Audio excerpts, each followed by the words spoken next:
Hi pals and welcome to my July reading wrap up. Last month I read some truly terrific books, so let's just go ahead and get started. Naturally I have my cup of tea and the first book we're headed to is Emma by Jane Austen. I read this with Jane Austen in July. This is a reread for me, but I do think that this is Jane Austen's masterpiece, probably her most accomplished novel. I last read this this time last year. This is one that I always head to kind of in summer. I'm holding up the book, but this year I did actually listen to the audiobook, which is narrated by Fiona Stafford, which I've raved about in the past because I think it's a fantastic rendition of Emma. So I'd highly recommend, if you're looking for an audiobook version of it, to pick that one up. The plot to every Jane Austen novel: there's a heroine, there's a hero, and there's an obstacle, with the exception of Emma. Emma is more of kind of a comedy of errors. I adore Emma, as you can probably tell. One of the things that I love about it is that this is the only Austen novel where essentially two equals kind of end up together. Emma has her £30,000 and she's also going to inherit Harfield after the death of her father, Mr. Woodhouse. I'm rereading all of Austen's novels this year for her 250th anniversary. This is my fourth of the year. I've read Pride and Prejudice, Persuasion, which I did a video on, Sense and Sensibility, and now Emma. If I'd never read any Austen before and I came to them all with a fresh pair of eyes this year, I would almost certainly tell you that Emma is the most accomplished and my favourite. And I do think that although I'm very sentimentally attached to Pride and Prejudice, this is going to have to take the top spot for me as my favourite Austen. All of Austen's heroines are really distinct and their own characters, and I do think that Emma is my favourite out of all six of them. She's not as witty as Elizabeth Bennet, but she's such a kind of like complex character, and she also, I think, goes on the biggest journey in all of the novels. Emma is kind of intelligent and strong-willed. She adores her family. She's so patient with her father, but she's also intentionally a very flawed character. She is restless. She's also a terrible snob, which comes up throughout the novel, overly concerned with maintaining the distinctions of rank and station. I always have such fun reading Emma, and I can't remember who said it. It might have been Harold Bloom, but his kind of advice is when you read Austen, to free your mind of cant, which I think he took from Samuel Johnson, which is to approach Austen in the spirit in which he wrote the novels, to embrace her playfulness and the irony and the satire. That is my favourite way to read Austen, and Emma, when you're looking at them through that lens, is by far the most complex and the most nuanced. The cast of characters in Emma I absolutely adore. The inhabitants of Highbury are some of the best that you will find in any Austen novel. The comic character of Miss Bates I adore. Mr. Woodhouse, I think if I had to rank Austen characters, would be almost certainly at the very top.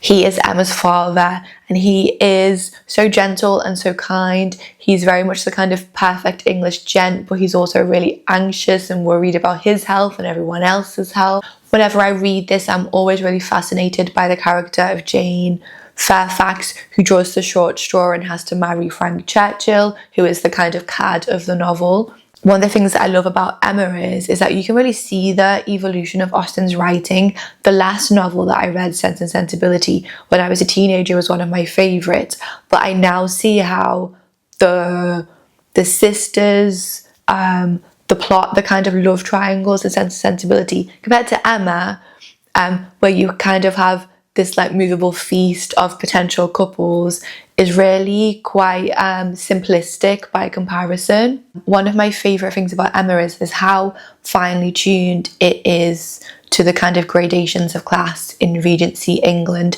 My favourite scene in this is where Mr. Knightley and Emma are discussing a proposal to one of Emma's kind of closest friends and companions, Harriet Smith. Harriet Smith is the kind of illegitimate daughter of we don't know who, and she is at a boarding house in Highbury. For Mr. Knightley, who is a gentleman, the proposal comes from one of his tenant farmers, Robert Martin. He, in terms of status, ranks Robert Martin as a gentleman farmer and above Harriet Smith's kind of station. For Emma, Harriet Smith, she assumes, is the kind of illegitimate daughter of a gentleman, and she kind of ranks Harriet Smith above Robert Martin, who she considers to be a yeoman farmer. So even between the characters in Emma, there are kind of differences of opinion of where people fall in terms of like rank and station and status. I adore this, and I think going forward, if ever you hear me say Pride and Prejudice is my favourite Jane Austen, please remind me that it's actually Emma, because I have to get out of the habit of saying that. But yeah, a fantastic book to listen to throughout July, and I cannot recommend Emma more. Next up is a retelling of one of my favourite novels, The Pursuit of Love by Nancy Mitford, and that is Darling by India Knight. Again, this is a reread for me. I read this when it was first published, I think in 2022, maybe 2023. I adored it the first time, and I adored it the second time as well. Retellings for me can always be a bit hit and miss, but what this does is that it perfectly captures the spirit of The Pursuit of Love. It's charming, it's wry, it's funny, and it's written from a place of real understanding, joy and love for the original. Like The Pursuit of Love, this is narrated by a cousin of the Radlett family called Frances or Fanny in the original, who tells the story of the life of her cousin Linda Radlett and the Radlett family. In Darling, the family have made their fortune because Uncle Matthew is a very successful, very famous and rich rock star who has cleaned up his act and has retired with his family to rural Norfolk. They live on the family's estate and house, which is Alconley, which you'll know from the original if you've read it. Like The Pursuit of Love, Darling is a story about kind of family and sisters, relationships, failed marriages, being a mother, but also about feeling kind of slightly awkward and perhaps feeling like an outsider. One of the things that I love about this is, and it captures the original so well, is that the Radletts are kind of considered quite like eccentric and unusual in their approach to kind of living in quite an isolated area, their approach to money, their understanding of kind of what they consider to be important. They love to read, they love music, but they don't value kind of money in and of itself. The story in this transfers so well to the 2020s, and some of my favourite characters, Davy, Uncle Matthew in this, are just done so perfectly. Davy's obsession with his health transfers really well to kind of our current wellness culture. I read this because I'm planning on doing a kind of where to start and then next steps for the Mitfords. What I will say about this is that if you pick this up without reading The Pursuit of Love, it will make sense as a story completely.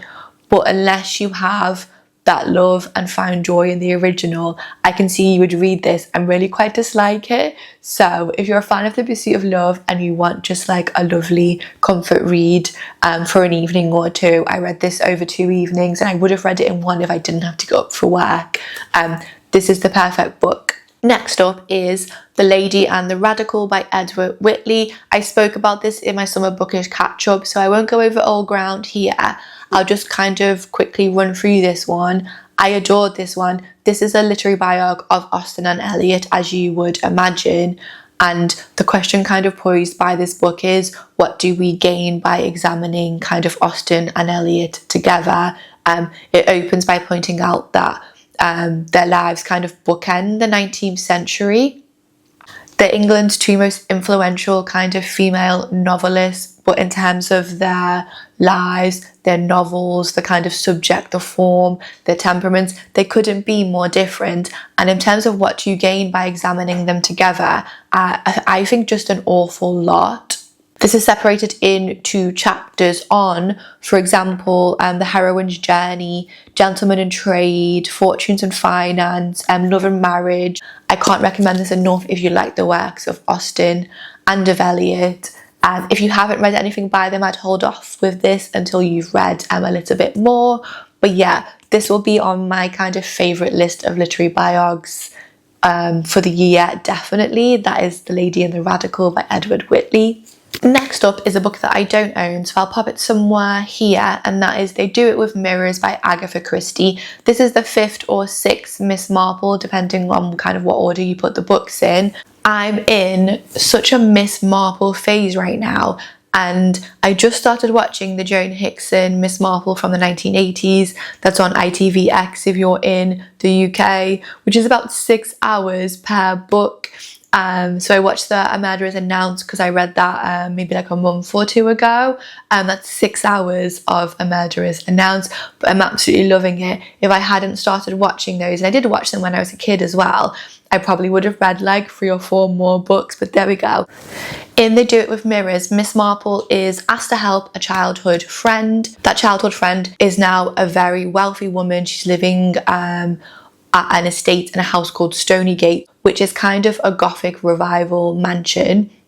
The sister of the schoolhood friend believes that something just isn't right and that she might be in danger, so she asks Miss Marple to go and stay with her so that she can kind of untangle what's going on. The estate in part is also run as a charity for young boys who've kind of gone off the tracks a little bit, and the atmosphere of Stonygate and the house, and the fact that you do have some questionable characters kind of roaming the house, I really loved. I liked the atmosphere in this, as you can imagine from the title. It's very theatrical. It's a good mystery, and in terms of the plot and the mechanics, this one is a good mystery as well. I enjoyed this one. It didn't hit the heights of A Murder Is Announced. I have a feeling that's going to be my favourite murder mystery of the year, but I very much enjoyed it, and I can't wait to get to my next Miss Marple. And I also can't wait to finish watching the Joan Hickson Miss Marple, so I can then move on to the Naughties Miss Marple. So yes, very much enjoyed this. Next up we have The Heat of the Day by Elizabeth Bowen. This is on my summer reading list. A couple of months ago I made a video about all the books that I wanted to kind of get to over summer, and this was one of them. This, alongside Graham Greene's The End of the Affair, which I love and is one of my favourite novels, and Patrick Hamilton's Hangover Square, are considered kind of the London kind of war novels. I haven't read Hangover Square, but I would love to. This was published in the late 40s and is set during the tail end of the Blitz in London during the Second World War. It opens in September 1942. This is a love story, a spy story, a story about betrayal, I guess, a home front kind of war novel.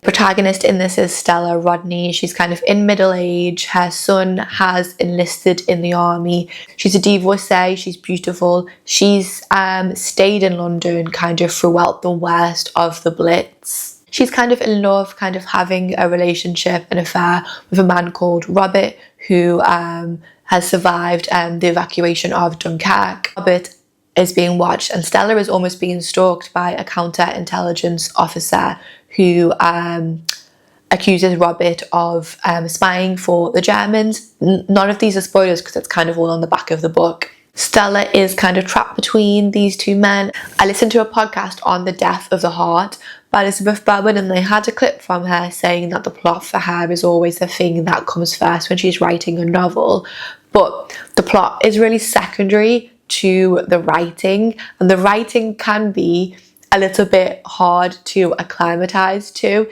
Took me a little while to kind of get my head around her writing style. A little bit surreal, it's a little bit tricksy. If you don't give this book your full attention, it really just kind of like passes you by. So it's quite a demanding read, and I would also say that it's quite a slow read as well.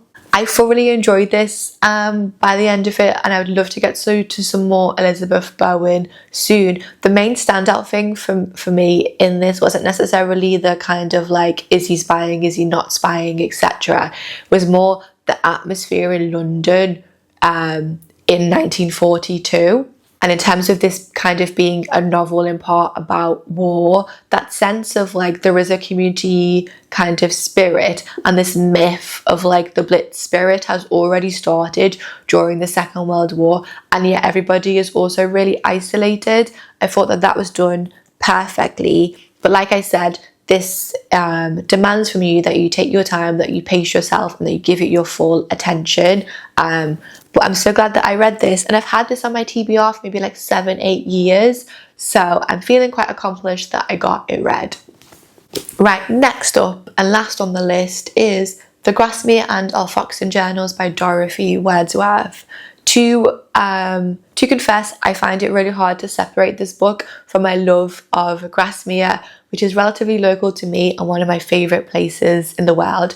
Dorothy Wordsworth is the sister of William Wordsworth, and these are the journals that she kept when they were living in Dove Cottage in Grasmere from May 1800 to January 1803, and then in Alfoxden, which I believe is in Somerset, in 1798. Her journals are simplistic and honest, like plain spoken, but really quite moving. They're focused on her everyday life, her daily walks, what the weather is doing, kind of what food they're eating, gardening, what they're reading, what William Wordsworth is writing, who they're corresponding with, except that their correspondents are kind of titans of like the romantic movement, like Coleridge. Her very real and authentic love for nature and for landscape really shines through in this, and this is also just as an historical document really interesting, as it shows the life of an unmarried woman in the 1800s. Dorothy Wordsworth, although I can never quite get my head around it, is a contemporary of Jane Austen. She's 4 years older than Jane Austen. She is a spinster and ends up completely overshadowed by her very successful brother William Wordsworth. This is also a portrayal of kind of hardship and poverty within Regency kind of England. When we first go to Dove Cottage in the 1800s, the Wordsworths are hard up. They're living in a really unforgiving part of the country, the Lake District. They're living seasonally, kind of at the mercy of the weather up in the lakes. I find it really fascinating because her life in the Lake District in Grasmere and later at Rydal has a degree of freedom and ease that you very rarely see portrayed in this time period. She also has to a large degree quite a lot of independence as well. But I absolutely adored this. This is the second time I've read or listened to this, and I couldn't speak more highly of it. If you're interested in the time period, or if you're interested in kind of the Lake District or kind of the romantic movement, this is definitely a book to head to. To finish, I also wanted to mention some books I'm currently reading and listening to. The first I'm listening to, and that is Parade's End, which is on my summer reading list, is kind of the big classic that I wanted to get to over summer. I was kind of umming and ahhing between Parade's End and Vanity Fair, which I do still really want to read, but I watched for Jane Austen July. I've seen it a fair few times, but I watched the 2020 Emma and Bill Nighy's kind of portrayal of Mr. Woodhouse. I just absolutely love. I think he does it so perfectly. He narrates the audio version of Parade's End, and I just knew then that I was going to end up listening to it. So I'm currently listening to this. It's about 35-ish hours long, so I don't think I'll finish this one until September. For longer audiobooks, I like to, depending on like volumes and length size, take a little bit of a break between them. Currently about 6 hours into this, and I'm loving it. I've read Parade's End before, but not since 2012 or 2013. And I think it's standing up very well to a reread. I'm also still reading The Ballad of Dorothy Wordsworth. This is a literary biog on Dorothy Wordsworth, who we've just spoken about, by Frances Wilson. I'm loving this, and I'm hoping to finish this one very soon. And in terms of poetry, on my summer reading list, I really wanted to get to Ted Hughes' Remains of Elmet. I'm reading a poem from this collection or two in the morning. His collections, Birthday Letters, I think will always be my fan favourite, but I'm loving starting my day with some poems from this collection, and I'm ending my day with poems from the kind of English romantic verse. So I'm kind of bookending my day with poetry, which I'm just really enjoying. So there's those three. If you've read any of these, I would love to hear from you. If you have any thoughts on anything else or any recommendations, I always love chatting with people in the comments, and I will see you all in the next video. Bye!